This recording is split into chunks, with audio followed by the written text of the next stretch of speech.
labai trumpai pristatysiu tada šios dienos pašnekovus.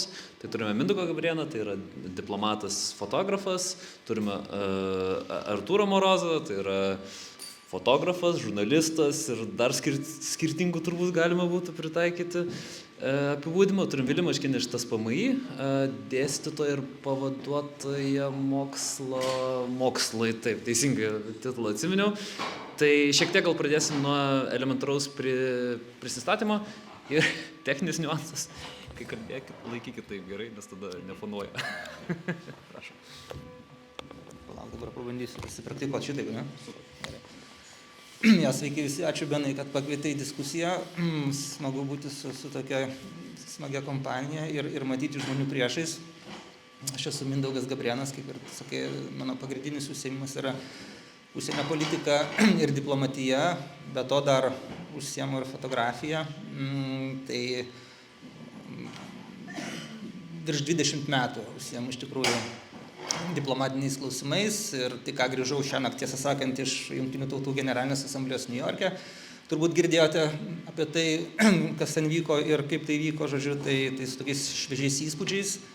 Na ir fotografija, tiesą sakant, daugiau gal meninė fotografija mano yra sritis, bet vis dėlto, na, žinia, vaizduojamasis menas ir tai, ko gero, yra irgi kažkiek susijęs su spaudos fotografija ir žurnalistika, kuo ir jūs čia užsiėmėsi salėje. Ačiū.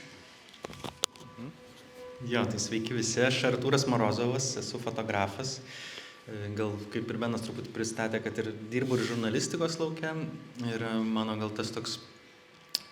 Šiaip šitą temą, apie kurią šiandien susirinkom, visai domina mane paskutiniais metais, tas paprastas klausimas, kągi mes pasakojam ir tie visi įvaizdžiai, kuriami, kaip mes tiksliai nupasakojam istorijas, nes daug metų labai keliauju į vairias šalis, pasakoju gal Europai svarbias istorijas, dabar gal daugiau Lietuvoje būnu ir čia darbuojasi, tai tas toks klausimas gal artimas ta prasme, kad ir dėstydamas studentams dažnai labai aptarinėjom vis dėlto, kokia yra ta dokumentikos fotografų rolė, ką mes iš tikrųjų pasakojame. Tai va, nežinau, ką dar čia galima paminėti, prisistatyti, taip, jo, truputį. Sveiki, ačiū Benui, kad pakvietė, ačiū Jums, kad atėjot. Aš esu Vilius, aš esu iš Vilniaus universiteto Tarptautinių santykių politikos mokslo instituto. Tenai dėstau dalykus susijusius su Rytų Europos tapatumu ir politinė mintimi ir mąstymu. Ir dar užimu tenai ir administracinės pareigas. Tai va čia tas direktorės pavaduotojas mokslui, tai ir yra iš administracinio lauko. Bet čia turiu, kaip čia prisipažinti, kad esu niekam tikęs fotografas ir tikrai labai prastai fotografuoju.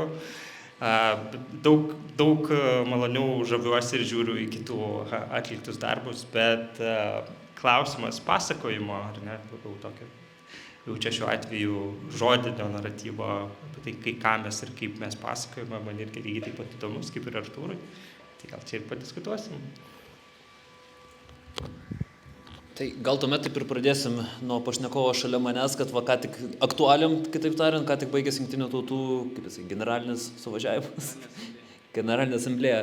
Tai nežinau, grinai iš to diplomatinio galbūt lauko, ką pamatėjai iš tiesų, kaip tas mūsų regiono, ar tai būtų Baltijos šalių, ar tai bendrai Rytų Europos Baltijos regiono tas atspindys, šiaip gal turi kažko pasidalinti iš ties, kaip tas įvaizdis galbūt formuojasi, ar jis kaip esame matomi. Dėkui. Esu blogiausiai turbūt vietoj čia, nes pirmam tenka atsakinėti klausimus ir neturiu laiko pagalvoti, šiek kaip kolegos, apie tai, ką tu paklausai. Nežinau, ar verta sieti čia konkrečiai su ta generalinė asamblėja, kuri ką tik įvyko, ar apskritai žiūrėti šiek tiek plačiau į tą mūsų šalies ir regiono atspindį užsienyje. Tai mano darbo patirtis nuneša mane visų pirma, tai į Paryžių, į UNESCO, kur aš pastarosius 4 metus dirbau. Taip pat prieš tai Baltarusiją, beje, kur su tavim turėjom džiaugsmą susipažinti iki 20 metų revoliucijos. Man ten teko irgi dirbti, paskui Niujorkas tas pats ir Madridas, Ispanija.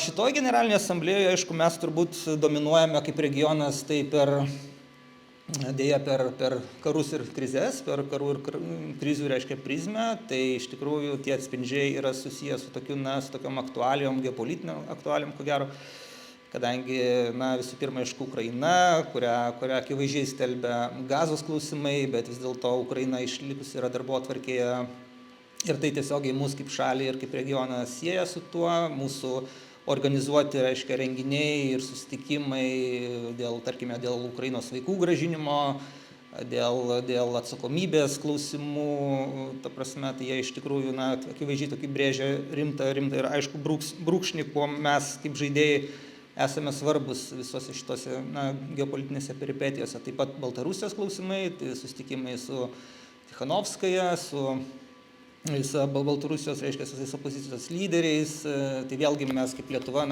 akivaizdžiai ten tokį turime rolę, vieną iš turbūt svarbiausių rolių, kuri brėžia irgi liniją visom kitom ES valstybėm, kaip mes turėtumėm veikti šitoj situacijoje, kaip mes turėtumėm remti tą Baltarusijos opoziciją ir kaip mes turėtumėm referuoti tarptautinį baudžiamąjį, pavyzdžiui, teismą dėl įvairiausių žmogaus teisų ir kitų pažeidimų.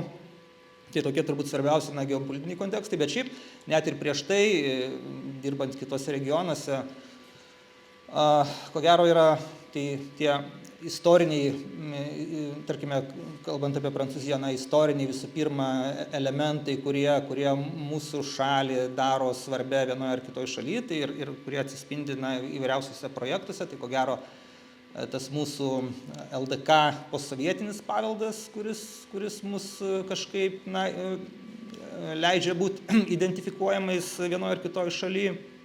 Taip pat tie tokie istoriniai naratyvai arba temos ir svarbios datos, nežinau, Europos Sąjunga, mūsų stojimas ten, prisijungimas prie NATO, tada dabartinis rytų flango vaidmuo, reiškiasi, stiprinant atgrasimus, nežinau, Rusijos ekspansijai kažkokiai, migrantų, nelegalios migracijos užkardinimo klausimai, kur mes vėlgi esame pagrindiniai, ko gero, arba vieni iš svarbiausių kartu su Lenkais žaidėjų ir skleidžiame, reiškiasi, tą žinią ir esame pagal tai identifikuojami.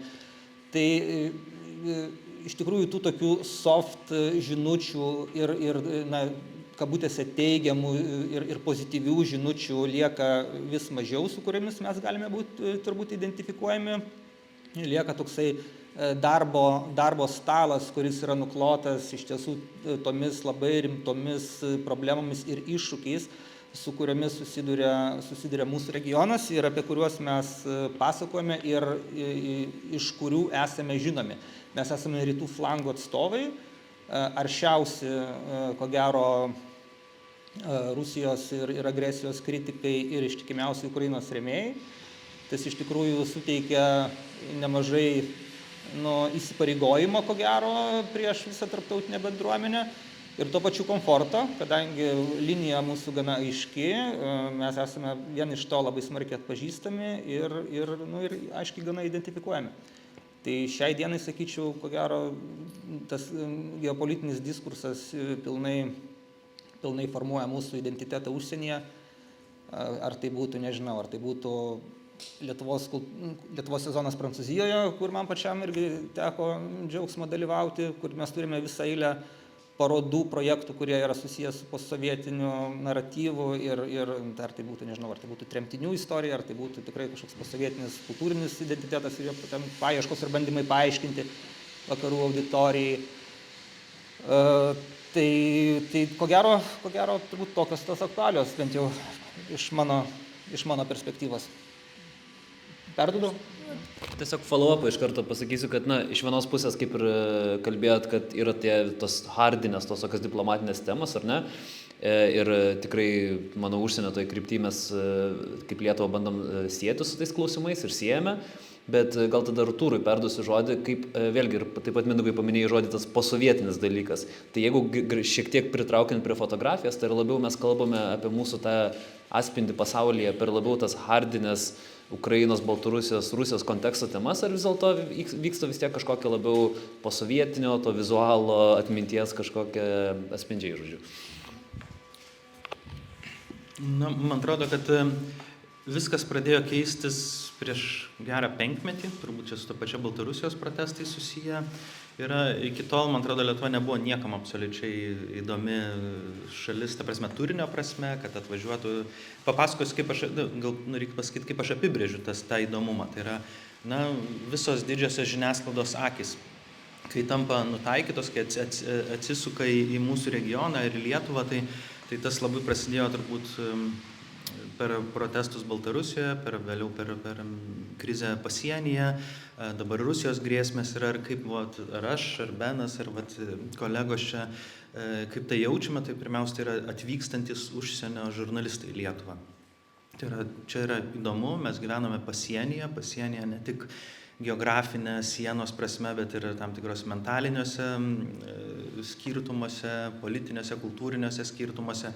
Ir iš tikrųjų, tikrai turbūt nebijosiu sakyti, Baltijos šalys dabar yra viena įdomiausių vietų Europoje dirbti žiniasklaidai, nes čia gali užčiuopti tos skirtumus tokius, su ta kita civilizacija, kur jau, sakykime, vis rečiau vyksta ten vakarų žurnalistai, pasaulis taip skilo, kad mes nebematome pasakojimų iš tos anos pusės vakarų žiniasklaidos, iš tikrųjų yra labai nedaug. Aš dar, kai pradėjau dirbti fotografu, tai buvo gana natūralu keliauti į abi pusės, net karų metu, ten ar Ukrainoje, ar Sakartvele. Aš karus tos patyriau iš abiejų pusių jas nušviesdamas, ir tas žurnalisto pažymėjimas mano kažką reiškia, jis tuo metu ten buvo apsauga ir aš taip maniau ir iš tikrųjų taip ir buvo. Po to tas pažymėjimas pradėjo žurnalisto mažėti ir praktiškai dabar nebėra rusų žurnalistų ten dirbančių čia ir nėra vakariečių dirbančių, kalbėkime, Ukrainos, pavyzdžiui, fronte, kitoj pusėje nušviečiančių karą.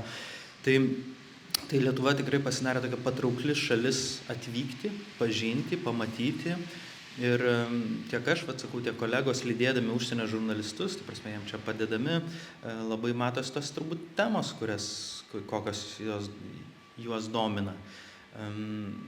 Tai aišku, pasienis, grėsmės, ES Šengeno siena. Dažnai važiuojam ten, pavyzdžiui, kokią Rusnės salą, kur Skirvytės upė yra natūralus pasienis ir gali tiesiog matyti besideginančius, vasarą paskutinį kartą buvau, besideginančius lietuvaičius paplūdimy, už 10 metrų vandens tėkmės stovi mašina atidaryta bagažinė ir skamba rusiška pop muzika ir ten šeima leidžia laiką irgi kažkaip kitaip kepa šašlykus. Ta prasme, kad ten, 10 įrių turbūt reikėtų, kad tu ten nusigautum, tai mes esame tos ribos tokios labai, labai įdomios. Ir man atrodo, Lietuva, čia gal kitam klausimą pakalbėsim daugiau, bet man atrodo, čia reiktų mums labai pagalvoti, kaip Lietuva tą gali išnaudoti, kaip mūsų šalis gali išnaudoti, nes tas įvaizdžio kūrimas turbūt yra dvejopas. Tai vienas yra, kuri kūrė valstybę, užsakinėdami tokius influencerius kaip iShow Speed ar ten kitokius prisiviliodami į Lietuvą ir rodantį Ratilio šokio kolektyvus, šaltibarščius duodantį ragauto. Kitas yra tas turbūt didysis pasakojimas ir naratyvas, tai yra darbas su didžiosios medijos priemonėm, gebėjimas juos turbūt čia išlaikyti jų dėmesį ir tas, man atrodo, labai svarbu. Tai iš tiesų paminėjai, kad vėliau pakalbėsim, tai iš tiesų gal čia ir tada gerai galim pereiti iš diplomatinio ir fotografinio ir dabar šiek tiek tą akademinį lauką. Tai kaip galime tą Lietuvos vaizdą piešti ir kaip pavyzdys Vilius taip pat Maškinis dėsto ir man dėsto taip pat Eastern European and Russian Studies, tas PMI, kur sulaukia tikrai dėmesio iš skirtingų šalių studentų, jie atvažiuoja ir Erasmus programą dalimi panašiai. Tai ar irgi gal tiesiog pasidalinti turit, Viliu, kokių įžvalgų iš savo lauko, ką matėt būtent apie tą reprezentaciją ir kodėl galbūt tie studentai renkasi Lietuvą, kas čia įdomu, kaip jie mato tą mūsų Lietuvą ir regioną mūsų būti. Ačiū. Aš čia gal paantrinsiu pirmiausia Artūrui. Čia toks mano gal asmeninis pastebėjimas, pereinantis į akademinį interesų lauką, kad šiuo metu būtent čia, Baltijos šalyse ir Lietuvoje vyksta labai aiškus įsieninimo, sienų statymo procesai, tiek tapatybiniai, tiek fiziniai, ar ne. Ir tai keičia mūsų supratimą apie tai, kas mes esame ir kokias vertybės atstovaujame ir apie tai, kas yra kitoje sienos pusėje. Tai čia Benas referuoja į kursą, kuris vadinasi yra skirtas Rytų Europos idėjos dekonstrukcija, apie tai, kaip mes mąstome ir kodėl istoriškai būtent taip mąstome apie Rytų Europą. Ir paskutinius, irgi pritarčiau, kokius 5 metus, tame kurse mes su studentais negalime prieiti jokios konkrečios, nors ir anksčiau buvo labai sunku, išvados, būtent dėl to, kad tas procesas vyksta čia ir dabar. Ir jisai vyksta taip keliais lygmenimis. Ir vienas iš klausimų, kuris yra labai svarbus, čia bandant visą tai įprasminti, yra daug platesnis, ne tik apie tai, kas mes esame ir kaip mes norime, kad mus matytų, mus Lietuvą, lietuvius ir Lietuvos piliečius ir kitus gyventojus Lietuvoje, bet ir kas yra Europa ir kur juda Europa ir kaip Europa mato save ir per ką įprasminama. Kaip žinia, lietuviai yra vieni labiausiai proeuropietiškų visuomenių ir labai palaiko tiek ES institucijas, tiek ES plėtros politiką, bet kartu tai užduoda tam tikrą politinį toną ir tam tikrą tapatybinį priskirimą savo, kurio mes ieškome ir per kurį mes sakome, kas čia vis tik tai mes esame. Ir paskutiniu metu tas, ką mes beįdėtumėm į tą europietiškumą, jisai yra nesuteikiamas tai kitai pusiai, tai šiuo atveju Rusijai, ar ne? Ir mes kalbam apie tai, kad Rusija nėra europietiško vertybinio pasaulio dalis ir labai Lietuvoje yra aršiai diskutuojama šito klausimu ir istoriškai, jeigu jau čia einant į akademinį lauką, tai yra lygiai taip pat neišspręstas klausimas, kuris skirtingais istoriniais laikotarpiais buvo skirtingai vertinamas. Tai yra Rusijos europietiškumas istoriškai yra kartais in, kartais out, ar ne, kartais priskiriama ir pati save priskiria, kartais ne. Ir šiuo metu mes išgyvename, manau, laiką, kai tas atskirimas ir sienos statymas vyksta būtent duotuoju metu ir karas, aišku, yra labai, įrankis, kurį mes panaudojame tų tapatybių aš ir kitas, tas, su kuo kariauju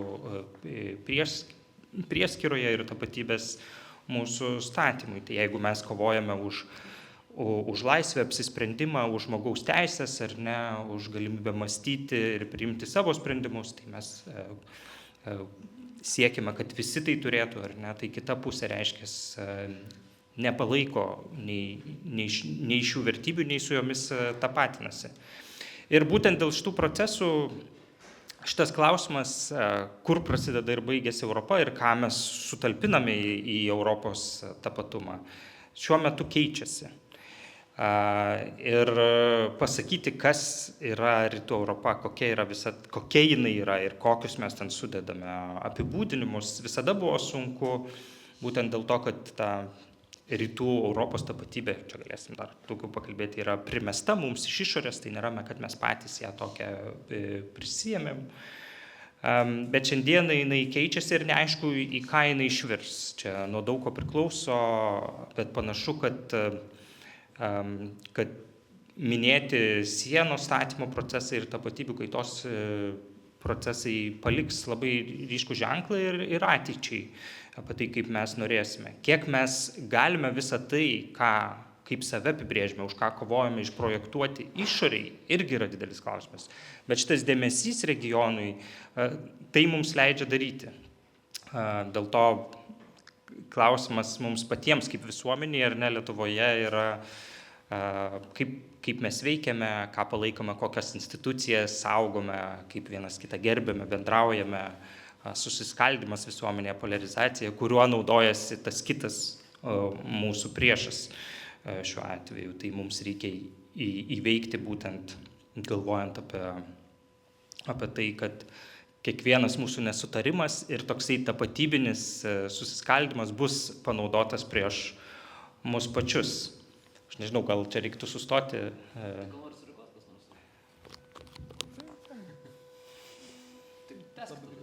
Nes čia pradžioje dar buvo klausimas apie tuos tokius pasakojimus, ar ne, kurie siejami šiuo atveju su Rytų Europos regionu, ar ne.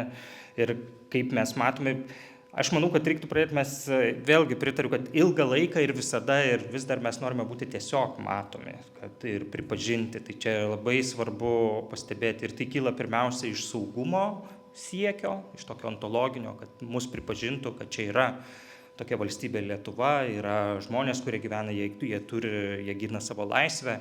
Ir kad tai nėra kažkokia tai užmiršta Rytų Europos provincija, kurioje visą naratyvą apie tai, kas mes esame ir kaip mus reikia suprasti ir priimti, dominuoja kažkokia tai Rusijos ar kitų didžiųjų galių primesti pasakojimai, kurie ilgą laiką dominavo ir jie vis dar, aš sakyčiau, vis dar iš esmės ir konstruoja. Ir čia toks pats turbūt šviežiausias pavyzdys, viena studentė atvykusi iš Vokietijos, pasirinko kursą ir mokosi apie Rytų Europą. Atrodytų, Vokietija yra visai šalia. Ir kai aš paklausiau, kodėl, jos atsakymas buvo dėl to, kad artimoje aplinkoje ir mokykloje dominuoja vis dar toks labai aiškus šaltojo karo pasakojimas. Tiesiog yra nežinoma. Ten kažkas yra likę subyrėjus Sovietų Sąjungai. Ir viskas. Ir tai yra, ar ne, jauni žmonės, kurie prieina prie įvairios informacijos. Ir tai, kad jie prieina, juos tada paskatina keisti tuos naratyvus ir atvažiuoti čia ir mokytis ir suprasti. Ir didelis politinis dėmesys juos irgi skatina. Tai jau reiktų atvažiuoti pasižiūrėti. Reiktų neatmesti, kad jie ieško ir egzotikos. Ir tai, kaip mes save parodome, taip kaip dažnai mus parodo, mes džiaugiamės, kad Černobylis filmuotas, ar ne, mes džiaugiamės, kad Stranger Things filmuota, bet tai, kas tenai rodoma, tai nėra, yra tas pilkas Rytų Europos toks posovietinis atspalvis, kuris suteikia tam tikrą įvaizdį, kurio mes gal ir nenorime, bet mes, kadangi pirmiausia norime, kad apskritai mus pripažintų, tai čia vat gaunasi, renkiesi tai, ką tau siūlo, galbūt čia toks mano gal pastebėjimas pradžiai. Aš gal tik tai atkreipčiau dėmesį, kad, taip žvelgiant tokiu globalių kontekstų, tarptautinių, mūsų visos šitos problemos, apie kurias mes čia dabar kalbame ir aptarėme, jos yra tokios, iš tiesų, aš nenoriu sakyti, kad nesvarbios jokiais būdais, bet jos yra tik tai vienos iš visų pasaulyje šiuo metu egzistuojančių problemų. Ir mūsų iš tikrųjų empatija visom kitom problemom egzistuojančiom šiuo metu pasaulyje, tai yra, atvirai pasakius, minimali, ta prasme, arba kitaip tariant, jos visai nėra ir žinių ir taip pat nėra labai daug. Mes, pavyzdžiui, visiškai, tikrai, mes esam galbūt girdėję apie, tarkime, mergaičių ir moterių situaciją Afganistane, bet tiesą sakant, su ta problema, kuri daugumai pasaulio šalių neleidžia ramiai gyventi, mes kažkaip labai ramiai gyvename. Konfliktai Kongo demokratinėje respublikoje, Sudane, Mianmare, Somalis, El-Shababo piratavimo klausimai, kurie vis dar yra aktualūs. Mums jie irgi yra tokie, kaip galbūt kažkur žinomi, bet tiesą sakant, mes mažai dėl to pergyvename, mes čia turim savo problemų. Aš prisimenu, kaip aš lankiausi prieš keletą metų Nikaragoje su ES rinkimų stebėjimo misija, man pasako, kokia tragedija yra sandinistų režimas, ta prasme, ten sukaustė šalį dešimtmečiais ir taip toliau, ir kiek dėl to problemų patiria Nikaragos kaimynės. Aš klausiausi, dėjausi, kad aš tą suprantu, ir palaikau, bet jeigu nuoširdžiai, žmogiškai, ta prasme, man tai buvo, taip sakant, ne taip svarbu, ko gero, kaip mūsų pačių problemos. Arba, pavyzdžiui, kaip sustinki, Small Development Island States, tai čia yra tos mažos besivystančios salų valstybės, kurioms ten yra likę 30-50 metų apskritai egzistavimo, kadangi vandenynų lygmuo kyla akivaizdžiai ir tos salos išnyks. Ta prasme, mums sunku tą turbūt suvokti, tą egzistencinę grėsmę, kur yra akivaizdžiai išnyks ir ne dėl kažkieno invazijos, o ta prasme jos tiesiog nyksta, nes yra akivaizdus tas klimato atšilimas, klimato kaita ir jūrų ir vandenynų lygio kilimas. Tai, man atrodo, mums yra labai svarbu ir to yra pernelyg mažai, ko gero, ir mūsų žiniasklaidoje, ir visur kitur. Mes esame labai smarkiai susikoncentravę savo problemose, kas yra turbūt žmogiška normalu. Bet tai trukdo šiek tiek mums suvokti tą tokį pasaulinį kontekstą, kad mes pykstame iš tikrųjų ant viso, turime, tarkime, mes konkrečiai darbe pasidarę šiuo metu yra 11 Jungtinių tautų generalinės asamblėjos Ukrainos rezoliucijų ir mes esame pasidarę lentelę, kaip kokia šalis tas rezoliucijas remia arba neremia. Pagal tai mes formuojame iš dalies savo dvišalių santykius su viena ar kita šalim. Ir yra visa eilė aišku šalių, kurios neremia tų Ukrainos rezoliucijų, pavyzdžiui, tikrai daug Afrikos, arabų šalių. Ir kaip su arabų šalių atstovais kalbi, tai kodėl jūs neremėt? Juk tai yra rezoliucija, kuri konstatuoja, nežinau, teritorinio vientisumo šalies suvereniteto principus. Ir jums jie yra aktualūs ir turėtų būti aktualūs. Kodėl neremėt? Atsakymas yra paprastas, o kaip su Palestinos pripažinimu? Kodėl esate tylus, kodėl slepia galvą į smėlį? Tai ir kažkokių kontrargumentų čia nelabai yra. Tiesiog mes turime tą liniją ir mes turime, sakykime, tą interesų zoną, bet mūsų sunkiai suvokia dėl mūsų pozicijos, kadangi jinai yra, jinai yra tokia, kokia yra. Ir mes kitą kartą negalime. Ir aš dar turėjau vieną mintį, bet aš gal ją plėtosiu vėliau, kaip mes kalbėsim apie savo šalies įvaizdį užsienyje. Tai gal ir perinam natūraliai. Pereit reikia?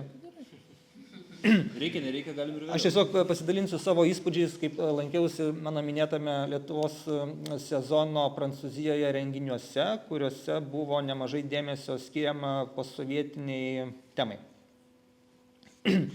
Žmogiškai mane ir kaip dar sąlyginai neseną žmogų, tai visą laiką tradiciškai nervuodavo. Aš pykdavau, kodėl mes vis dar kapstomės po tą sovietyną.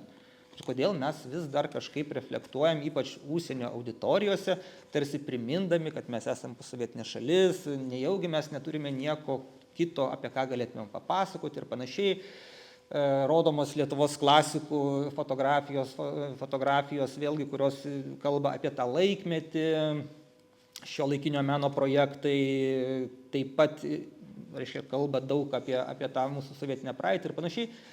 Tarsi čia tokį formuoja mūsų įvaizdį ir patys savo tarsi kalam vinį karstą, žodžiu, ir kišam pagalį į ratus, patys pasakodami apie tą sovietinę praeitį. Bet paskui aš pagalvojau, kad ko gero didžiausia mūsų problema ta, kad mes apskritai rūpinamės savo įvaizdžiu, nes patikėkit manim, nei prancūzai, nei ispanai, nei jokia kita vakarų Europos šalis nesirūpina savo įvaizdžiu tai, ką turi, ir tas įvaizdis susiformuoja natūraliai.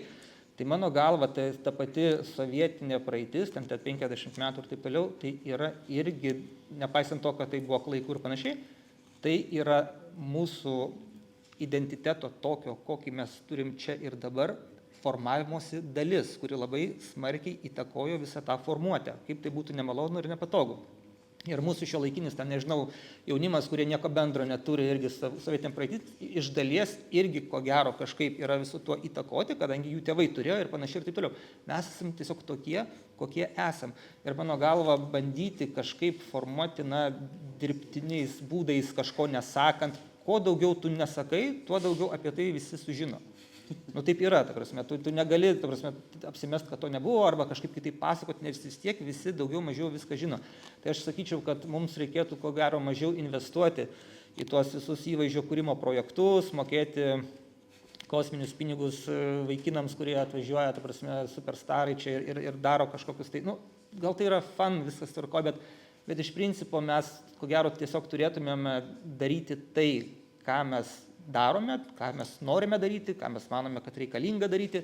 Konkrečiai šiuo atveju, pavyzdžiui, mūsų ten spaudos fotografija, kuri koncentruosi į mums artimus svarbius konfliktus, man atrodo, tai yra esmė, nes taip, mums tai yra svarbu, mes tai reflektuojame ir apie tai pasakojame. Mūsų visi naratyvai apie tai irgi ko gero konstruojami ir pasakojami, nes mums tai skauda, tai yra normalu ir natūralu.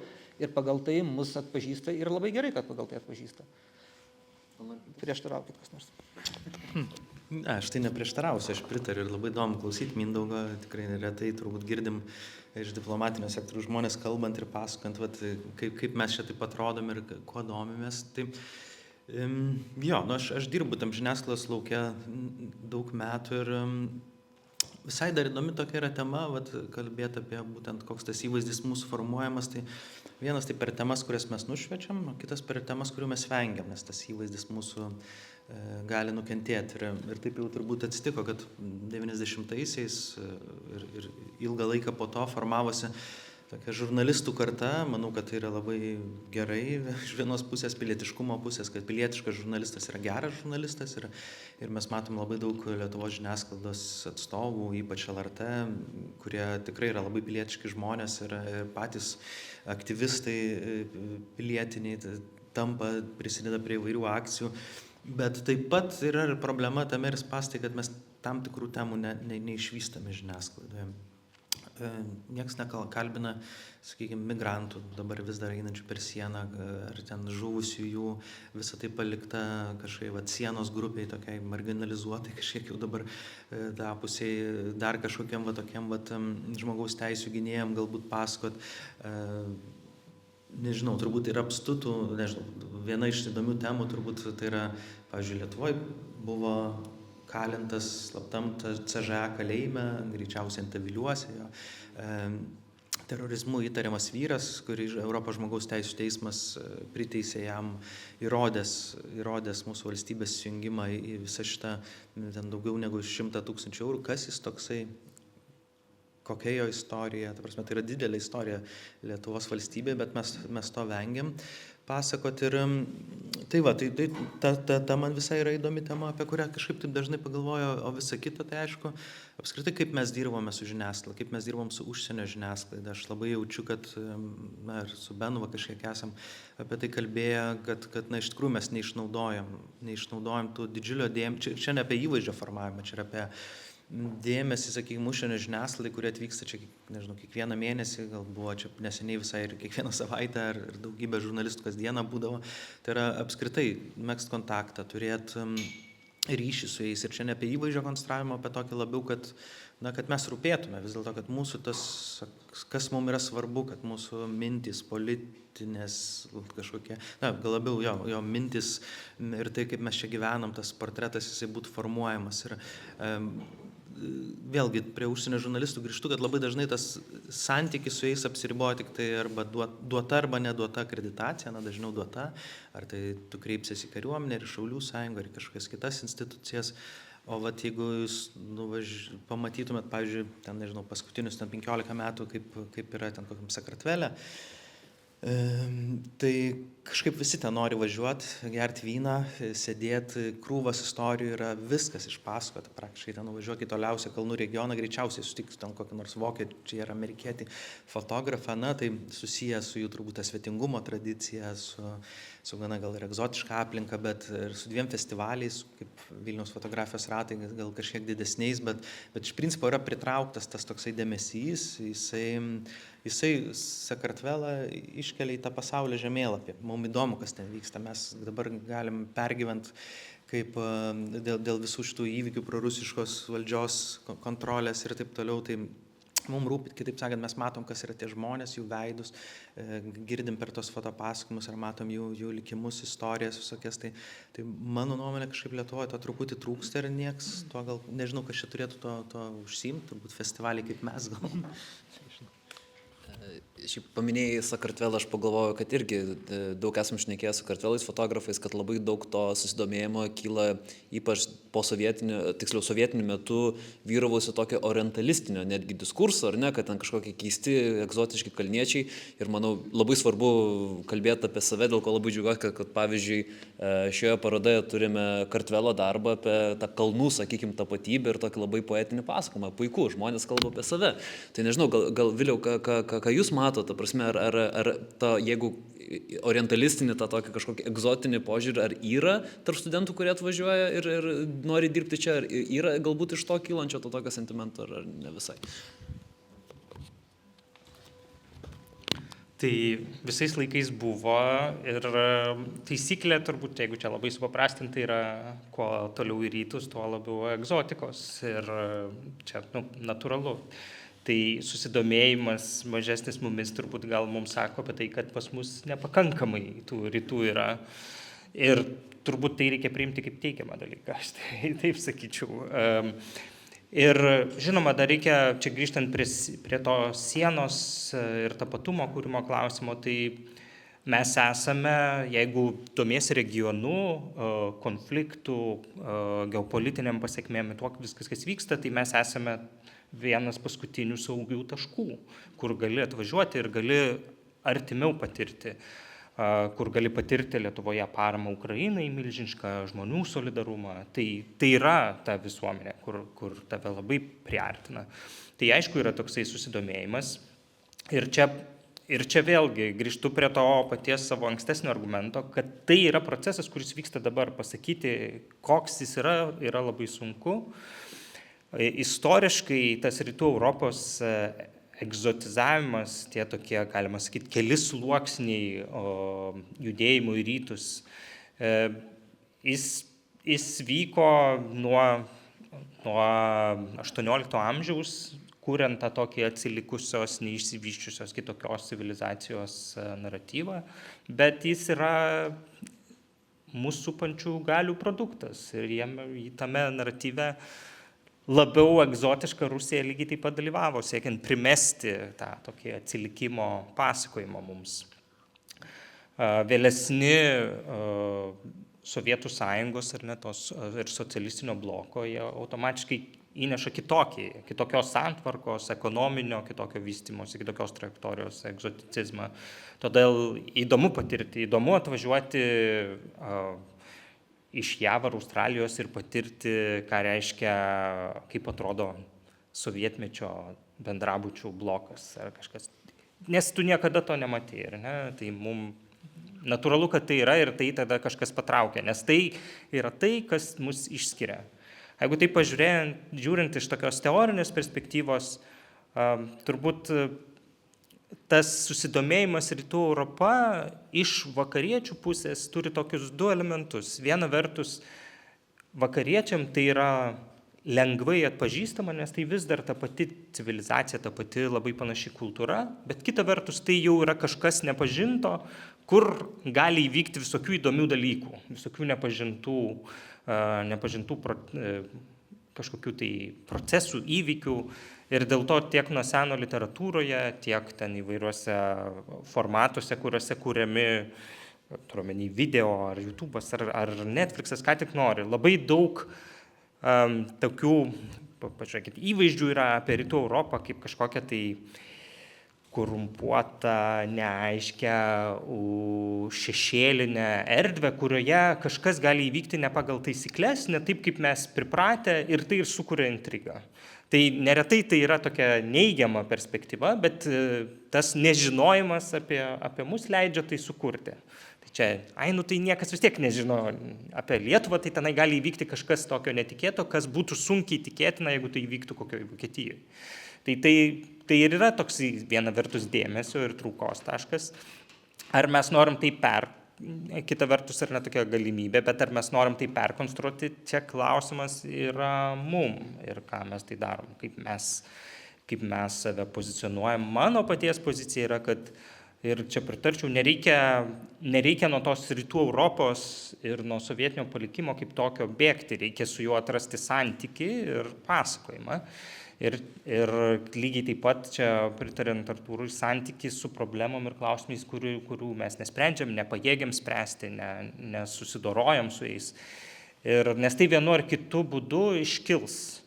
Ir čia tas minėtasis posovietiškumas, jisai vis dar yra vienas pagrindinių veiksnių, kuris suformuoja apie tai, kas mes esame ir kokie mes esame ir už ką mes pasisakom.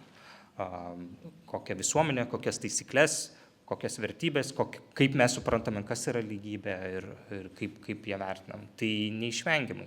Čia, jeigu taip einant prie mokslo, vis tik porą metų gal atgal jau tyrimai, kurie rodo, kaip žmonės balsuoja Lietuvoje, renkasi ilgą laiką, pagrindinis rodiklis, ar ne pagal ką galėjai nuspėti labai daug rinkiminio elgesio, visada buvo, kaip vertinamas sovietinis palikimas. Paskutiniais metais tyrimai rodo, kad jau kitas klausimas yra labiau apsprendžiantis, tai yra kaip vertinama tos pačios lyties partnerystė, pavyzdžiui. Ir tai jau pasidaro rodiklis, pagal tai galima nuspėti, kaip maždaug balsuos. Tai mes patys išgyvenam transformaciją, kurioje turim galvoti apie tai, kokį pasakojimą apie save kūrime ir tie mūsų veiksmai, aišku, sprendimai irgi jį kūrė. kadangi įvaizdžio kūrime dalyvauja valstybė, mes automatiškai atsidurime politinėme procese, politiniai sprendimai niekada, jie nesakys, kad viešinkime dabar savo neigiamas pusės. Tai yra, neišeis taip, tai jis turi iš kažkur kitur ateiti ir čia tada jau yra įsitraukimas mūsų pačių kaip visuomenės ir kaip piliečių, manau.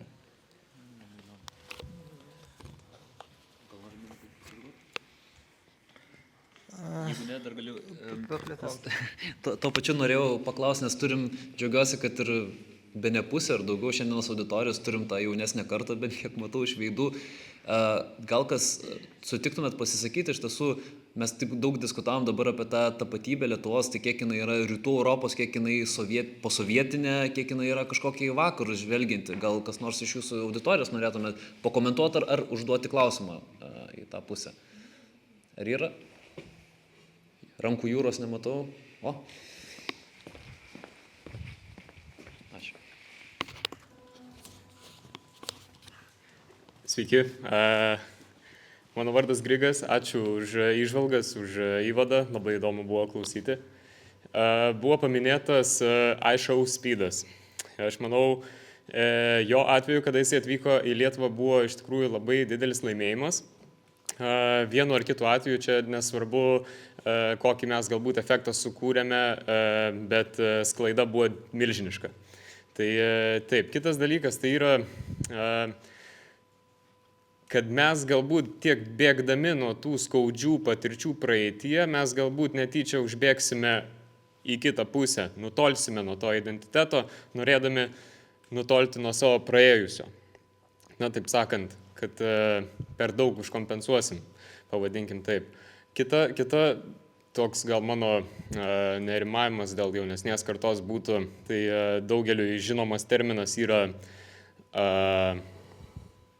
sakykim, tas brain rot, kur tu pūdai savo smegenis su turiniu, kurį tu žiūri.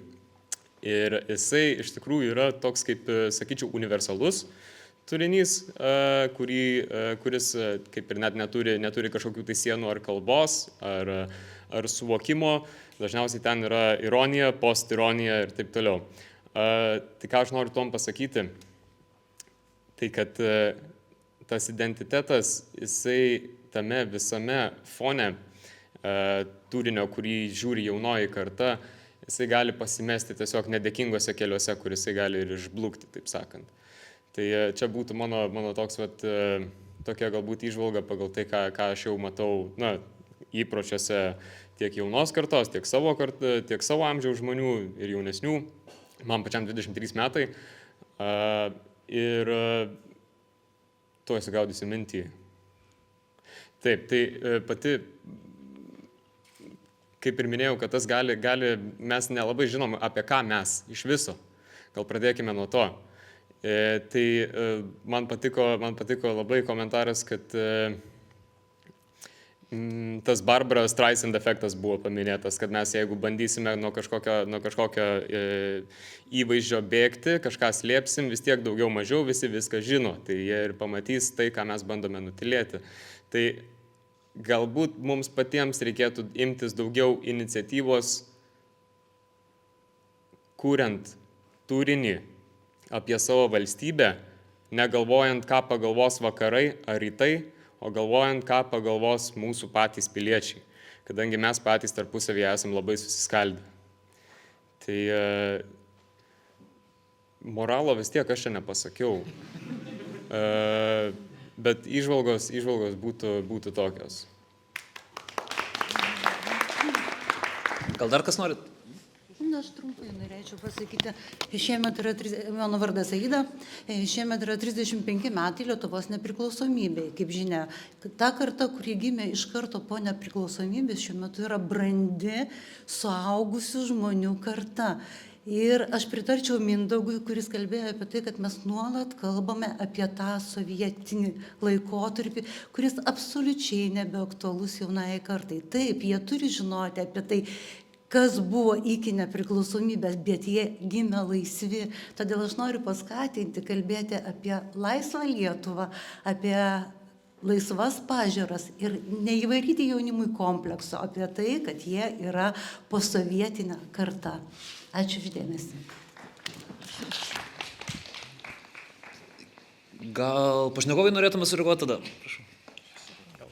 Gal pridėsiu. Ačiū labai čia už pasisakymus.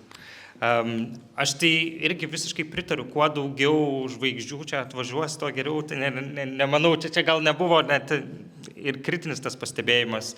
Važiuoja, tegul važiuoja visi į Lietuvą. Tik atvažiuokit.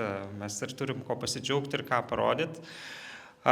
Dėl posovietinės kartos, čia labai svarbus ir klausimas. Aš tai jį dar pakrypčiau iš kitos pusės, iš tos pusės yra dalykų, kurių mūsų visuomenė yra neišsprendusi, ar ne, santykių istorinių skriaudų ir tuo visada pasinaudos mūsų priešas. Tai nekalbėti visai mes negalime, mes turim rasti, aš tai sakyčiau, turime rasti santykį. Ir santykis turi būti ne taip, kaip jūs sakote, mes čia visi posovietiniai kažkokie tai išgyvenantis traumas, labai teisingas pastebėjimas, bet jis turi būti sveikas ir išdiskutuotas, nes jeigu ne mes, nes čia labai diskusija vyksta apie tai, ar mus mato, kaip mus mato. Nes yra kas kontroliuoja tuos didžiuosius naratyvus ir medijų erdves ir mes žinom, šiais dezinformacijos laikais labai lengva įkišti pasakojimus, kuriuose mes būsim parodomi iš neteisiųjų pusės, iš tuos, kurie skriaudžia ir panašiai. Ir tenai gali būti krislelis tiesos, bet neturėdami savo santykio su ta tiesa mes ir liksime, nepakeisime tų nuomonės, kurie mus vertina išorėje. Nes jie suvartos tą turinį, o mes, jeigu jam nepasiūlysim alternatyvos arba negalėsime kažkaip diskutuoti su juo, tai jie bus įtikinti, šiuo atveju tos melagienos ar kažkokios netiesos. Dėl to aš sakyčiau, čia reikia patiems susivokti šitame santykėje, bet ne per tokį saviplakos elementą, bet per aišku tokį laisvo, apsisprendusio ir mąstančio žmogaus tapatumą, sakyčiau taip. Aš irgi sureaguosiu. Tai man atrodo, kad jaučiu taip, kad pas mus to posovietiškumo netiek jau ir daug likę.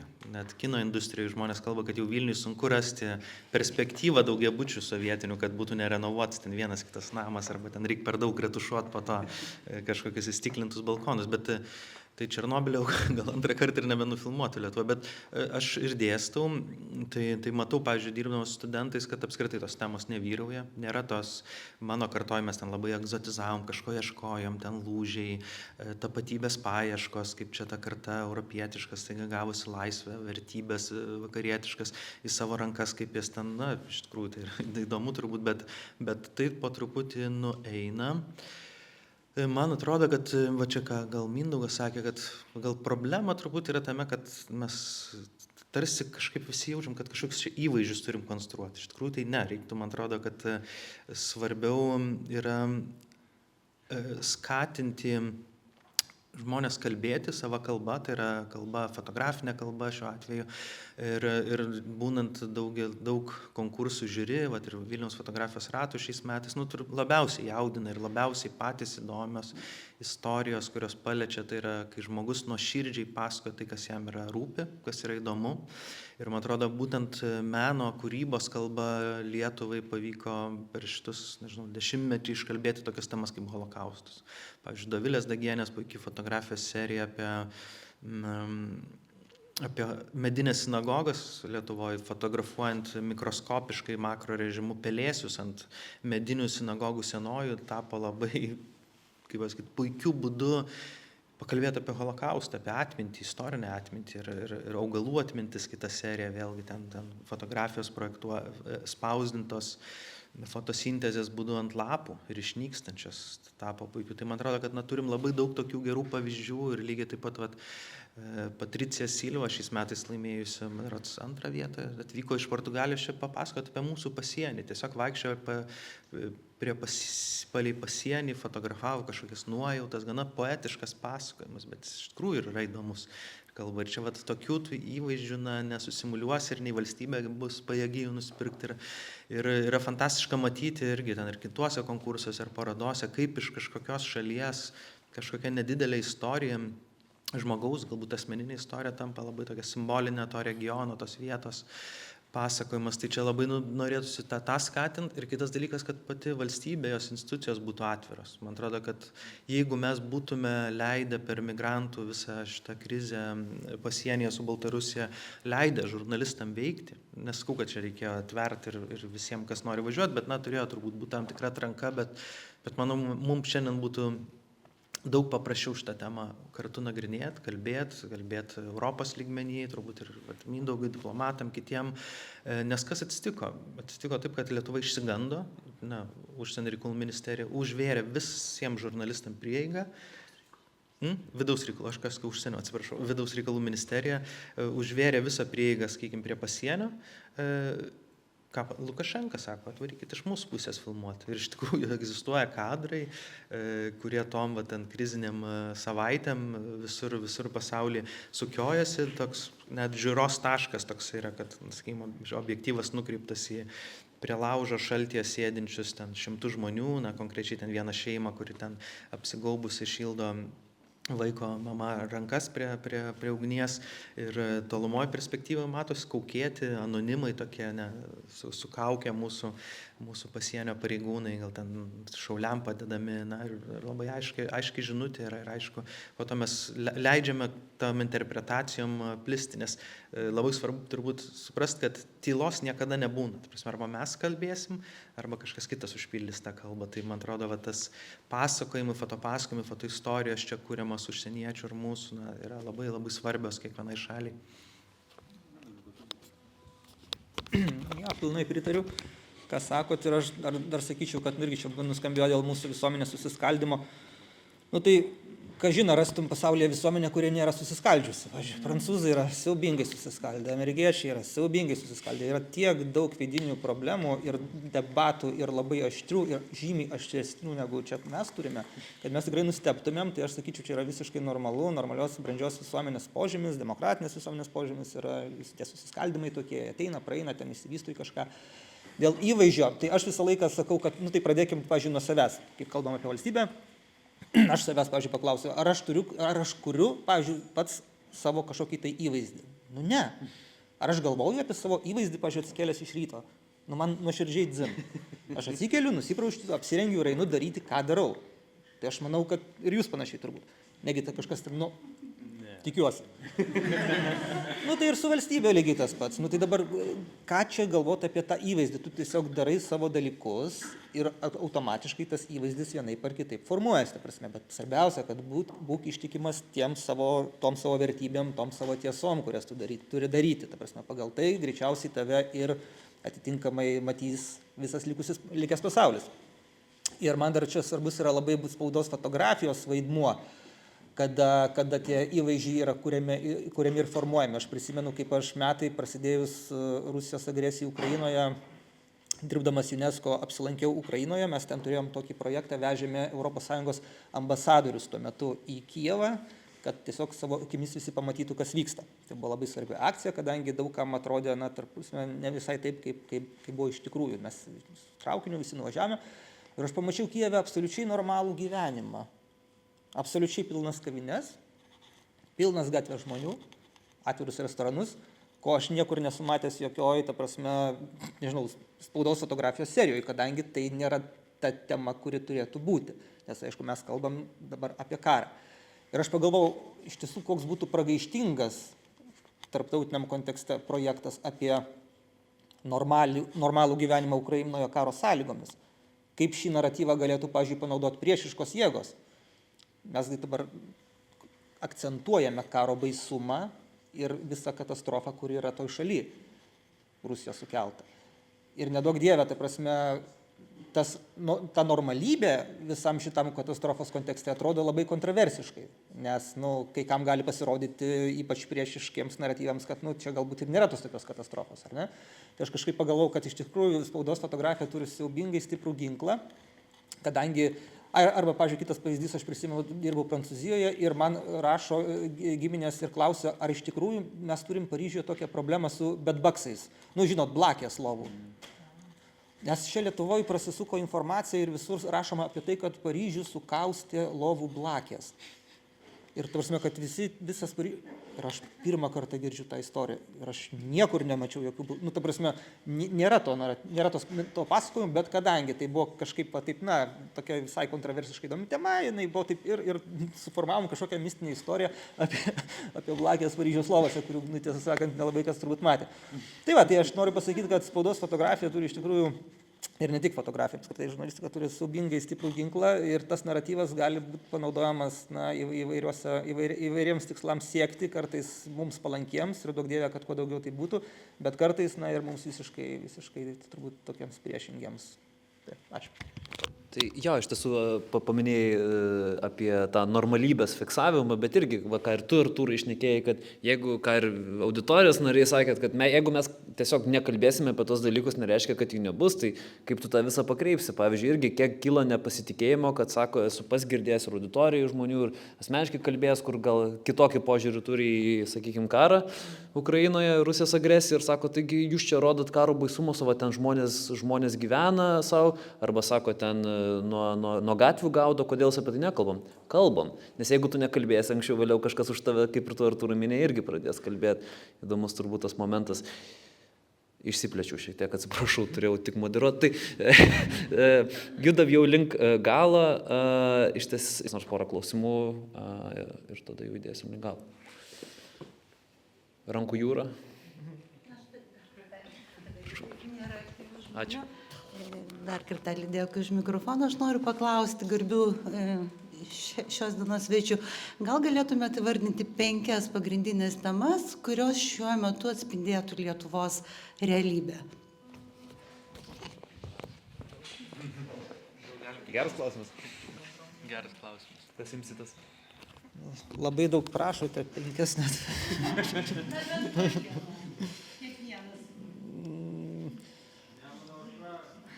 Nemuno aušra. Nenufotografuojamas dalykas.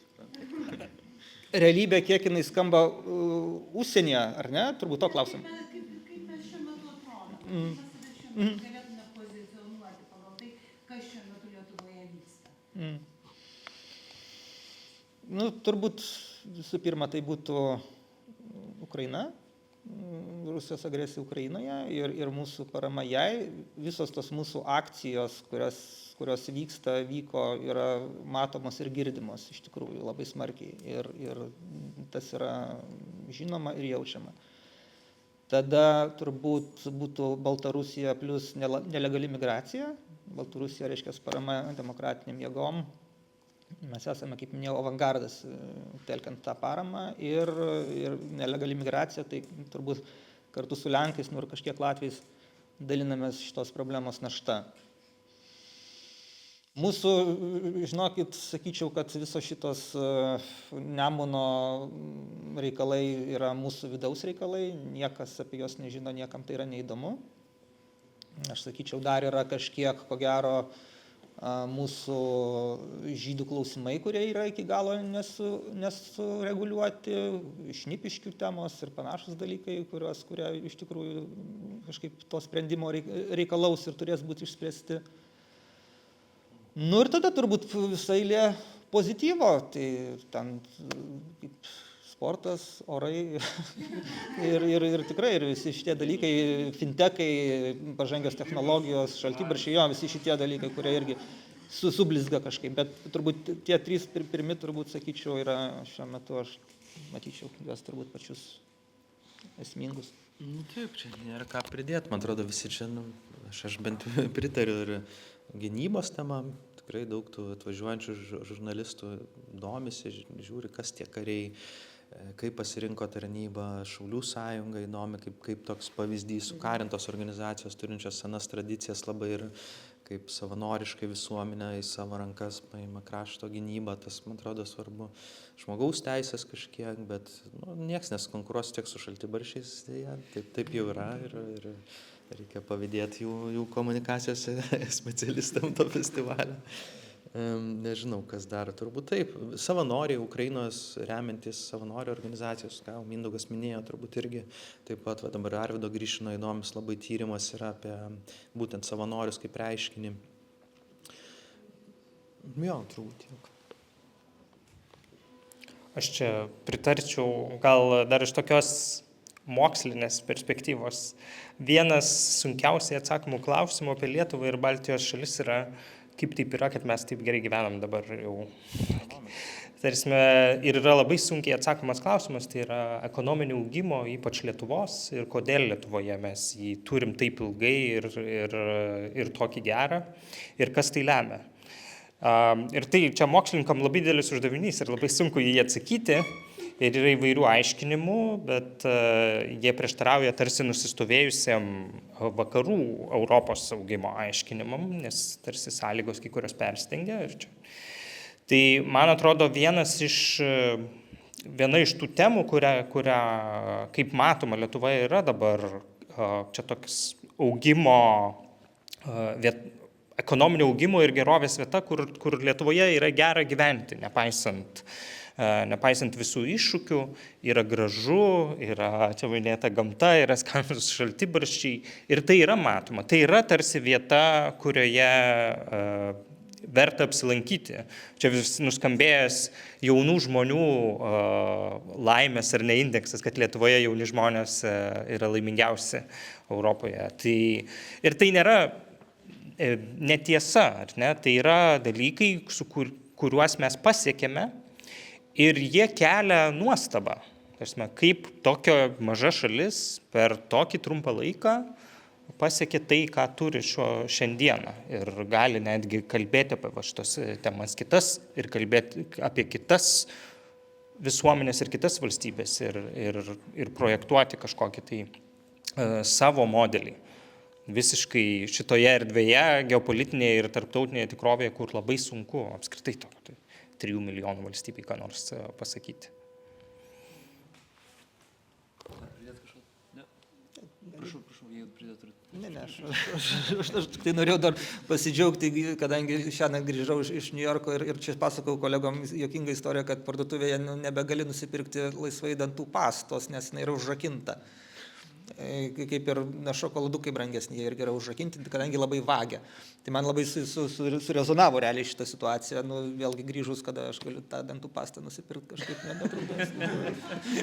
Ir tu ją gali nusipirkti, bet tave palydi, reiškia, ateina darbuotojas, ją atrakina. Tai šiaip nėra taip labai blogai, labai gerai, sakyčiau šiaip. Ačiū už tokį puikų klausimą, nes su jie labai gerai rezumavo mūsų pokalbį šias dienos. Tai ačiū dar kartą ir diskusijos dalyviams ir jums auditorijai, matos, kad ir kantrybė su techniniais niuansais. Ir dabar trumpa pertrauka 15 minučių, grįšim sekančią temą, o turbūt dabar paplojam pašnekovams. Ačiū Jums.